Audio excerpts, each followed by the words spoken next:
ঘুম থেকে উঠে ফ্রেশ হয়ে চা মুখে দিয়ে মিটিমিটি হাসতে থাকে আর ভাবতে থাকে, এইবার গাজা হতে যাচ্ছে ইরান।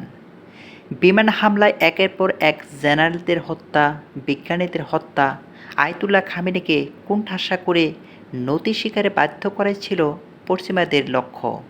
কিন্তু ইট মারলে পাটকেল খেতে হবে, এটা ভাবেনি ইসরায়েল সরকার।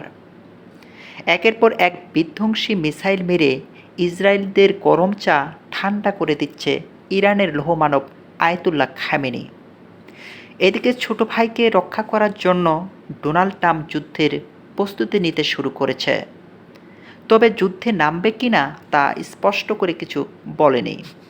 এই যুদ্ধে যুক্তরাষ্ট্র জড়িয়ে পড়লে মধ্যপ্রাচ্যের অবস্থা হবে খুবই ভয়াবহ, অগ্নিগর্ভ।